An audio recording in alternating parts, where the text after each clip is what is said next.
Добрый день, с вами я, Борис Марцинкевич, и сегодня у нас в гостях глава Ассоциации малой энергетики России Максим Загорнов. Максим Александрович, добрый день, приятно, что вы нашли время. Я хотел с вами обсудить вот такую тему, которая возникла практически на полях Восточного экономического форума. Сразу после его окончания министр энергетики Сергей Евгеньевич Савельев давал очень большое такое программное интервью агентству ТАСС.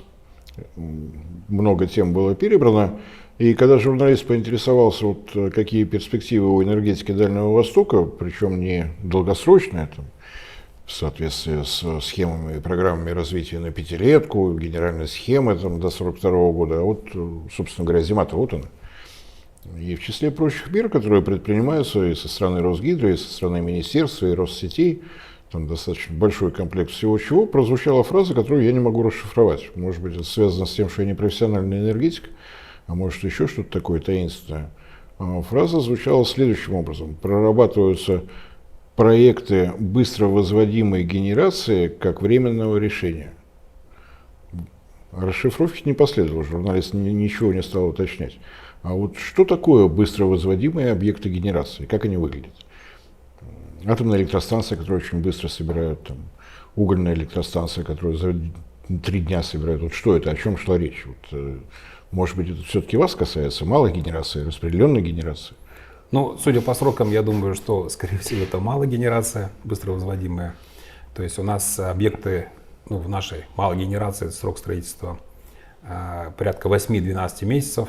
Ну, достаточно быстро, в общем-то, да. Большой генерации у нас там от 3 до 5 лет. Ну да, если не считать временное проведение конкурсного отбора, утверждение во всех инстанциях. В одну пятилетку не уложится. Ну, то есть пятилетка это такой минимальный какой-то срок получается. Ну, а так как, соответственно, как всегда, нужно было еще вчера все эти вопросы решать, вот, то сейчас, я думаю, все движется в сторону здравого смысла. Ну, по всем проектам, как бы, да, то есть вот.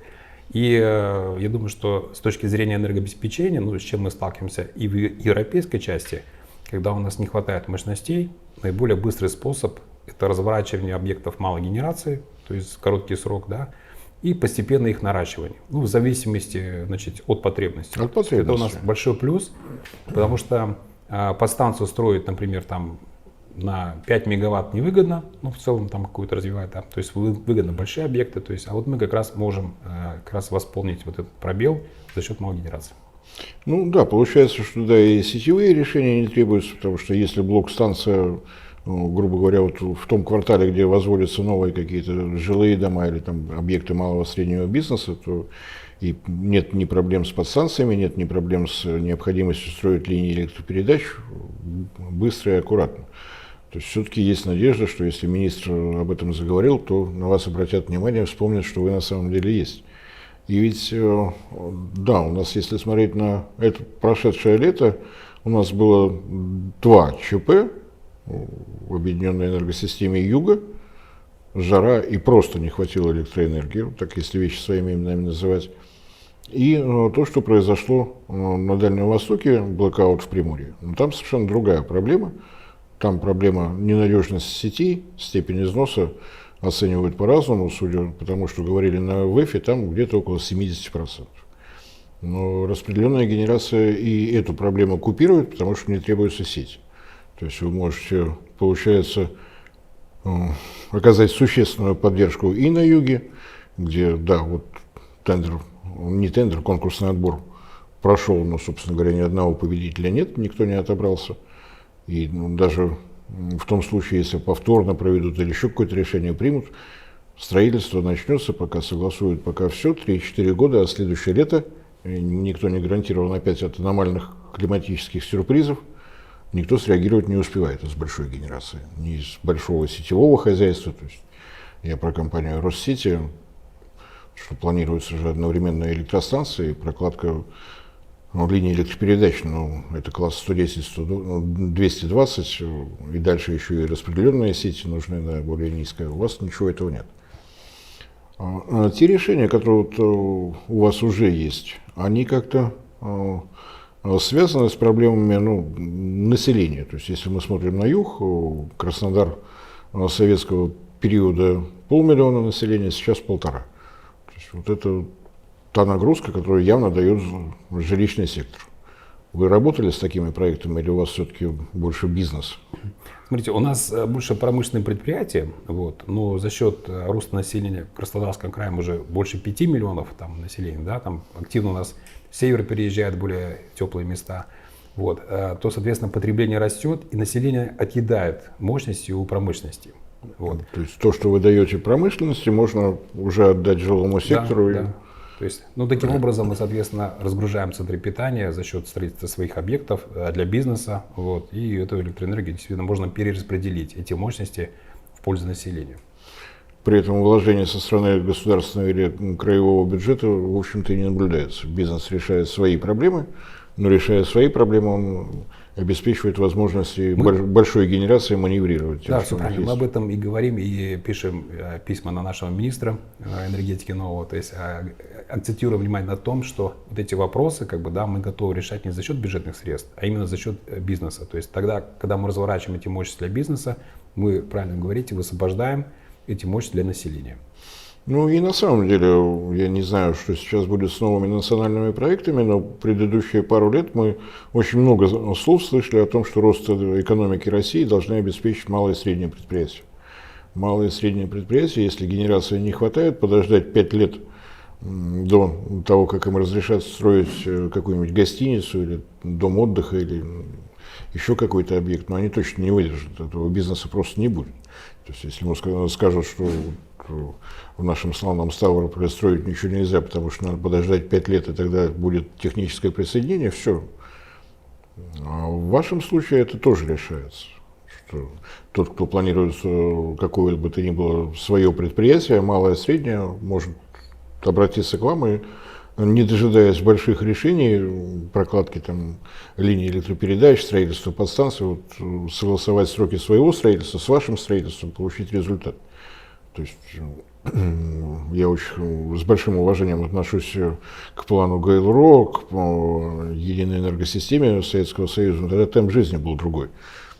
Тогда такого темпа жилищного строительства, такого темпа развития малого и среднего бизнеса не было. Ну, даже мы строили коммунизм, сейчас мы строим капитализм, то есть это мы хотим, два разных направления движения, то есть противоположные стороны. Ну, мы хотим, чтобы мы развивались, никакое развитие, никакой промышленности, никакой экономики без базы энергетической, ну, просто невозможно, мы в 21 веке. Можно, конечно, туристам предложить кататься на ослике на Орбе, но вряд ли согласятся. Если сравнивать наши курортные города советских времен и нынешних, вот домик в деревне, вот там есть целый сарай, в нем живет в летнее время семья из 6 человек, у которых из электрообеспечения есть лампочка, телевизор в углу, и хозяин квартиры там раз в неделю кучух выдает. Все. Сейчас это на том же месте 16-местная гостиница, в каждом номере есть кондиционер, сплитовый обогрев на случай зимы и так далее, и так далее. То есть энерговооруженность совершенно другая. А есть ли вообще какие-то вот признаки того, что государство обратит на вас внимание, но более системно? Понятно, что вы как коммерсант находите где-то своих заказчиков, заказчики вас находят. Ну, вряд ли это можно сказать, что идет какое-то массовое строительство. Или вы уже вышли на уровень, когда вот просто по всей России строите и строите? Да, смотрите, для предприятий, для промышленности, то есть я не говорю о массовом строительстве абсолютно, то есть есть определенные узкие места, ну, которые нам удается расшивать при помощи малой генерации. Вот. Действительно, то есть мы где-то не хватает дополнительных мощностей для того, чтобы поставить какие-то станки, значит, для бизнеса, ну, увеличить свое производство, например, да. Вот, мы эти вопросы решаем быстро и оперативно. На юге, например, мощностей просто нету физически. То есть вот и техприсоединения там, ну, в ряде случаев до 5 лет иногда, ну, честно говорят, что не будет в ближайшее время никакой энергии, то есть не рассчитывайте, то есть, да, то есть люди-то переехали, то есть туда, ну, надо чем-то заниматься, работать, нужна экономика, ну, людей надо чем-то занять, которые там живут. Поэтому развитие экономики должно с увеличением населения тоже идти, ну, параллельно, скажем так. Вот.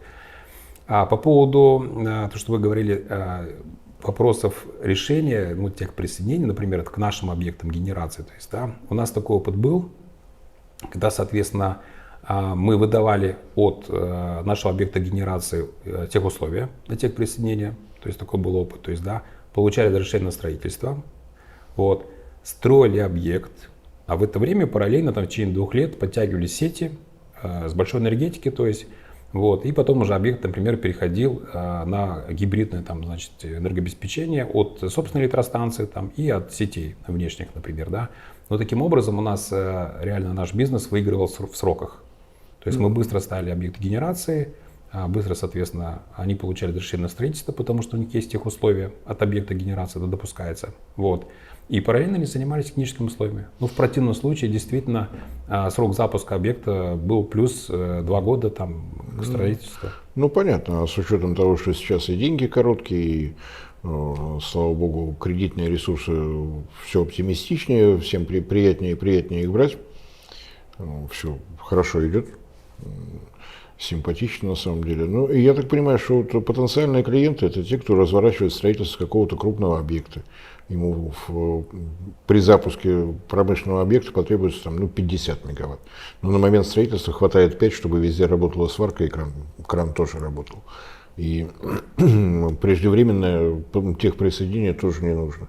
То есть, я думаю, что и сельскохозяйственные производители, где, ну, собственно, сезонно вот собрали овощи, фрукты, их там, не знаю, что там с ними делать, переработать, высушить, еще что-то, а потом 9 месяцев отдыхать. Либо ты платишь за сети, за постоянное подключение, либо у тебя собственная генерация, тогда, когда тебе нужно, ты ее включил, когда не нужно, выключил. Правильно понимаю? Да, смотрите, у нас сейчас ситуация такова, что, в принципе, наша ассоциация, мы предлагаем оборудование в аренду, то есть, да, соответственно, и можем эти мощности предоставить, ну, на какой-то срок, там, значит, аренды. Вот. Что позволит для предприятий хотя бы вот первично, локально сейчас, до того, как у нас большая энергетика там в полный рост начнет работать, пока, соответственно, объекты будут построены.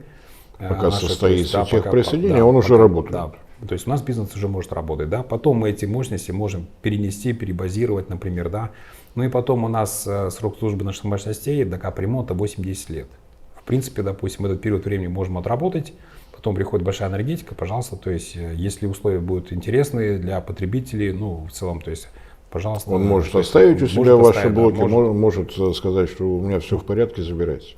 С другой стороны, вот эта наша распределенная генерация, то есть, да, она еще улучшает, ну, категорию электроснабжения, что тоже очень важно. То есть, если что-то в большой энергетике происходит, хотя бы есть какой-то шанс группа потребителей, вот первой категории, как-то обеспечить электроснабжением. Это особенно важно зимой, когда у нас, соответственно, холода, обеспечить работу насосов котельных.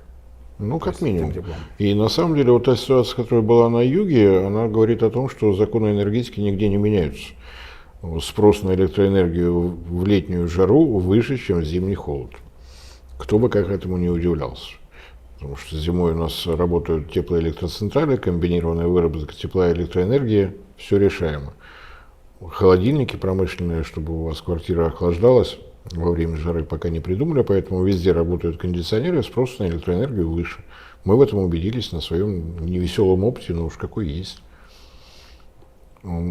Я хотел вот напомнить, в советские времена был такой трест «Передвижная энергетика», так он назывался. Придумали его для обеспечения наших северов. Действительно была именно передвижная энергетика, государственный трест. То есть разворачивается работа геологической партии. Вот на каком-то объекте, на какой-то площади в ближайшие там, 3 года будет работать 500-600 человек. Чтобы они не замерзли, чтобы они там могли своими работами заниматься, для них предоставили те самые дизельные электростанции. Работа геологической партии закончилась, дизельные электростанции переставили туда, где это потребовалось. Вам не кажется, что вот в этой фразе загадочной министра энергетики быстро возводимые объекты генерации как временное решение, вот есть что-то очень похожее? То есть если бы был такой вот парк ваших блоков, я так понимаю, они же у вас с разной мощности, и там можно скомбинировать то, что каждому конкретному потребителю надо. Этому 200 киловатт, а вот этому 5,8, но все равно у вас же все это на лего, наверное, похоже, можно скомбинировать, подобрать то, что требуется. Ну да, вы правы, то есть вот за это время мы наработали компетенции необходимые, то есть да, действительно в области распределенной генерации есть готовые решения. Ну, базовая это газовая электростанция, конечно, все-таки, потому что это наиболее эффективное производство электроэнергии, то есть, да.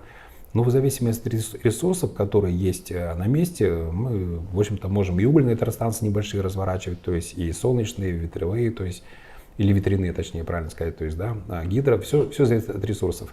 А по парку у нас есть такие решения, то есть мы готовы заходить, то есть, да, рассматривать различные варианты предоставления оборудования в аренду, то есть если с нами, ну, готовы заключать договора, допустим, то есть или договор, то есть государства, либо структуры, которые занимаются развитием этих территорий, то есть, да, вот, все это мы готовы, то есть мы фактически количество компаний, как говорится, там рабочих рук, все для этого есть. Мы сегодня в большей степени занимаемся бизнесом, то есть, да, но вот для этих задач мы тоже готовы позаниматься. Так что, еще раз повторюсь, у нас короткие сроки по запуску объектов, то есть, да, мы в большей степени ориентируемся на собственные средства, то есть мы не претендуем на государственные там какие-то там деньги, бюджетные деньги, то есть, да, мы больше рассчитываем на себя, мы так привыкли, то есть уже, то есть у нас. Натренировали. Ну да, выжили, скажем, чудесным образом. Я на самом деле вот вы предвосхитили следующий вопрос, потому что ваша газовая генерация, газопоршневые двигатели там, и так далее, для европейской части России, ну это понятно. Здесь с распределительными сетями в принципе уже нормально, и надо отдать должное. «Газпром» сейчас включился и в социальную газификацию, то есть сетей становится все больше. Я так понимаю, что настроение у «Газпрома» стало такое, что если вы у него газ попросите, так он и не откажет. Он, наверное, может с трубой появиться раньше, чем ваш блок появится. Вот, забирай. А что делать по ту сторону Урала? И связана ли каким-то образом премия, которую придумала ваша ассоциация, вот в этом году уже 10-я юбилейная, появляются ли на этой премии разработки, касающиеся не газовой, а какой-то других видов генерации? Для Сибири, наверное, действительно небольшие угольные какие-то нужны. Может быть, где-то есть речные ресурсы, и там небольшие мини-ГЭС какие-то можно строить. Вот. Приходят к вам люди с такими мыслями? Ну, по мини-ГЭС все только вот в начальной стадии находится, да. У нас в советские времена достаточно активно ставили эти мини-ГЭС, в общем-то, была такая политика по их распространению там. Ну, сельская плотина, там, это да, вообще... то есть это нормальное было явление абсолютно, да. Но здесь больше всего связано с рельефом. То есть для мини-ГЭС нужен хороший перепад, то есть это какая-то все-таки более такая гористая местность, например, да, где мы... Ну, если не заниматься строительством плотины еще. Где гидросооружения у нас не будут такими дорогими. То есть, вот. А по факту получается, если у нас какая-то, ну, какое-то плоскогорье, например, или равнина, например, да, где у нас стоимость гидросооружения может быть там в 30-100 раз дороже, чем сама, значит, эта электростанция. Вот. И в таком плане, конечно, неэффективно будет. Ну, туда уже должна приходить большая энергетика. Ну, наверное, угольный тоже вариант. Приходят к вам с мыслями о небольших угольных именно электростанциях? То, что котельные могут быть, то, что могут быть просто угольные котлы, автоматы, это да, известно. Смотрите, у нас есть ряд частных проектов небольших, то есть по угольным котельным мощностью это порядка 25 мегаватт угольной котельной, то есть, да. Вот. Они, конечно, дороже, чем газовые, получается, по капексу эти станции. Вот. Но с учетом в ряде случаев возможности, то есть вот это буквально топливо, нахождение топлива под ногами, то есть там какие-то разработки угольные есть, там в шаговой доступности, то есть, да, я думаю, это эффективно. Использование именно угольных котельных локальных в сравнении с дизелями, то есть, да, потому что мы все-таки по труднодоступным, удаленным этим территориям, то есть мы ориентируемся на дизельные электростанции, а там киловатт стоит 25-30 рублей. Вот. В этом Якутии еще и немножко дороже. Да, я сейчас беру такой вот нижний порог, то есть чисто топливная составляющая, небольшой на обслуживание. Да, вы правы, то есть в ряде случаев у нас электроэнергия 50-60 рублей за киловатт может стоить. Вот. Здесь и хорошо выглядит и солнечные электростанции, то есть они позволяют сэкономить деньги, да. Но мы вот в ряде случаев, я уже ранее говорил, можем ориентироваться на местные локальные газовые месторождения, то есть которые абсолютно вот подойдут для этих целей, что там которые не интересны крупным добытчикам, потому что там пока построишь трубу и трубу не потащат огромную, там, да, 50 атмосфер, там, это слишком дорого получается. Вот. А именно за счет именно локального развития генерации, вот такой малой генерации, то есть, да, не нужно будет развивать сети, строить дорогостоящие, то есть, да, вот буквально запитали район в радиусе там, ну, условно говоря, 50 километров. Вот. В радиусе 50 километров и газопровод можно протащить. Ну, то есть вот посмотреть, что у нас там близко находится. Это не будет газопровод высокого давления, поскольку Да, объемы не будет, небольшие. да. То есть На самом деле ведь у нас... 12 килограмм будет, у нас есть такой опыт. На самом деле ведь у нас в той же Иркутской области, в Якутии, действительно есть целая сеть вот таких небольших месторождений, на которые не придет ни «Газпром», ни «Новатэк», потому что монетизация за счет строительства магистрального газопровода просто не окупятся эти трубы и все. Да, в Иркутске больше 60 месторождений, вот нам говорили, мы просто справки наводили, то есть есть как раз такие месторождения, которые для нас подойдут спокойно. То есть есть и такой вариант.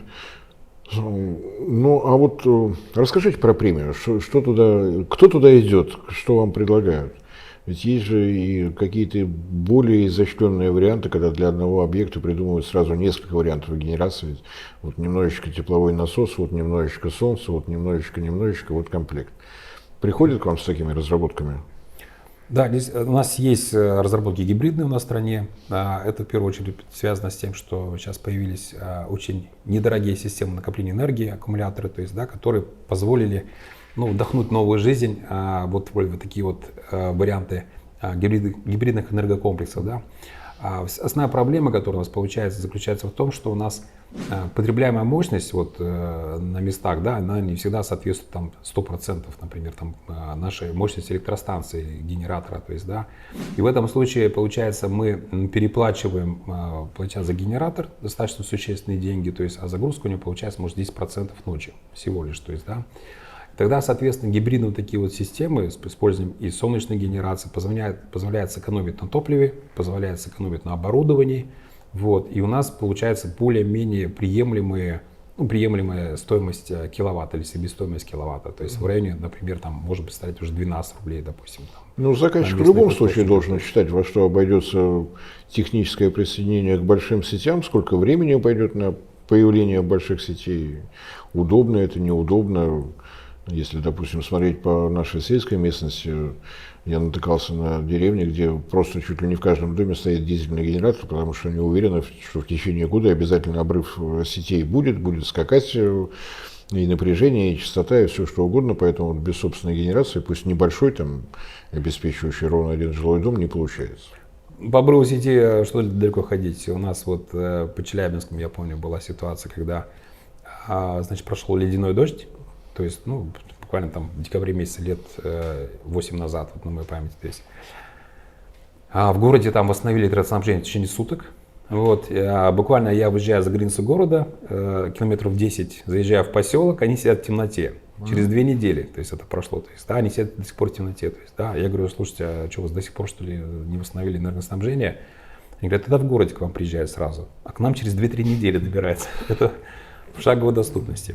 Ну, это вот тоже, к словам, почему мы все любим жить в крупных городах. Кто бы там ни рассказывал про идею о том, что надо малые поселки и так далее, дорого. Дорого. Не просто так советская власть придумала крупные города.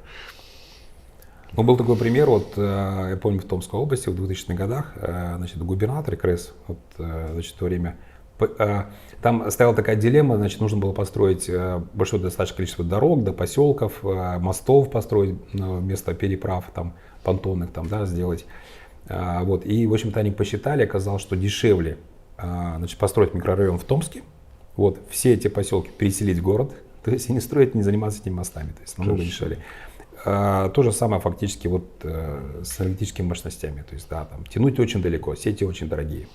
Ну, особенно если мы говорим о Дальневосточном федеральном округе, там, самый живой пример строительства линии электропередач, новые двухцепные, 110 киловольт, из Певека в Билибино. 500 километров, 18 миллиардов рублей, 4 года работы. Да, и когда они будут загружены, еще неизвестно. Росгидро рассчитывает, что в этом году удастся завершить вторую линию. План был на 5 лет, вот получилось за 4 года, они очень довольны. Говорить о том, что приход второй ценовой зоны решит все проблемы Дальневосточного федерального округа, можно, конечно, но только это не будет правдой. Так бы все хорошо. И если говорить о изолированных энергорайонах, конечно, есть крупные агломерации, вот Норильская, там отдельно такое произведение искусства инженерного, как там все обеспечено. Есть своя угольная генерация, самая северная гидроэлектростанция в мире. Вот там целый комплект. Сейчас вроде по генеральной схеме еще и атомную электростанцию решили строить. Но есть масса небольших поселков, куда вот все это модное, красивое, оно, конечно, появится, но когда-нибудь. Так что... Ну, Росгидро, значит, у них нагрузка действительно очень большая по теме содержания, значит, всех населенных пунктов.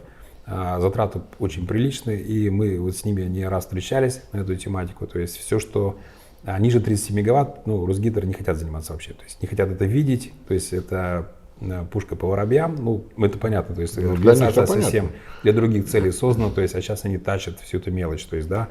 В то же время мы с ними проговариваем, слушайте, ну, хотите избавиться от всего этого, да, создайте вокруг себя, значит, инженерные компании, то есть вырастите их, то есть там, да, дайте немножко им подзаработать чуть-чуть на тарифе, например, да, и они снимут эти проблемы с вас, вот. Поэтому вот наша ассоциация, ну, по-хорошему, то есть вот какие-то вот мелкие такие занозы, где-то удаленные, там, ну, значит, даже в ряде случаев уже скандальные там темы, да, там, отсутствие энергоснабжения, мы могли бы взять на себя, то есть вот здесь вот, конечно, нужно было в плане кооперации с нашими структурами, там, и государственными, то есть и государственным генерирующим компаниями, например, да, там проговорить, то есть какую-то часть мы могли бы взять на себя, но с условием того, что они нас тоже бы поддержали, потому что при нынешних ставках, соответственно, кредиты, при нынешней прекрасная ставка, да, прекрасная ситуации, то есть она нас всех заморозит, или что он да. охладит, не помню, что он должен сделать.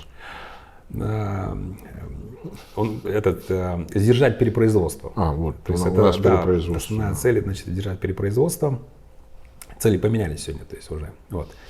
Вот в этих условиях, конечно, надо поддержать малый и средний бизнес. Вот, и в плане генерации мы действительно могли бы разгрузить, решить ряд вопросов, то есть без проблем. То есть настроены вы оптимистично. Министр новый. Слушайте, у нас уже, вот мы как у нас только прививок уже вот, за последние 10 лет от всего на свете, вот, что у нас только не происходило. Ну, на самом деле, я какое-то чувствую оптимизма вот после этой фразы о том, что и министерство думает о быстро возводимой генерации, она может быть только малая и только распределенная, очевидно, но какой-то оптимизм у меня появился. Знаете, я с вами согласен, вот у нас с приходом нового министра несколько развернулась ситуация, то есть, да, раньше мы, соответственно, все в укрупнение уходили, то есть, вот, значит, монополизацию, в укрупнение, то есть, там, защиту крупных корпораций, да, сейчас немножко, как бы, немножко цели меняются, как бы, да, там немножко, значит, мы уже смотрим, по-другому смотрим на распределенную генерацию, то есть, да, уже нету такого антагонизма, значит, к распределенной генерации, вот, я думаю, что сейчас вот немножко поменяется ситуация при... Ну, будем пробовать обращаться в министерство общими усилиями, может быть, и... Мы письма пишем с нашей стороны. Ну, попробую я какое-нибудь письмо написать, если сил хватит, конечно. Большое спасибо, что нашли время заглянуть. Я думаю, что когда-нибудь мы все-таки соберемся, чтобы подробно поговорить о вашей премии. А то мы уже, по-моему, дважды собрались и дважды проскочили мимо. Да, большим удовольствием, тем более у вас новая студия. Борис Ильич, надо ее оживлять, обживать. Ну. Спасибо. Всем спасибо за внимание. Вот такие новости по новому термину, который появился в нашей энергетике: быстро возводимые объекты генерации, как временное решение. Будем наблюдать, будем надеяться, что какой-то интерес нашего министерства, может быть, и других регулирующих органов к тому, что некоторые проблемы надо решать быстрее, чем это способна делать большая генерация электроэнергии. Все-таки новые времена должны настать. Всем спасибо за внимание, всем всего доброго. Спасибо.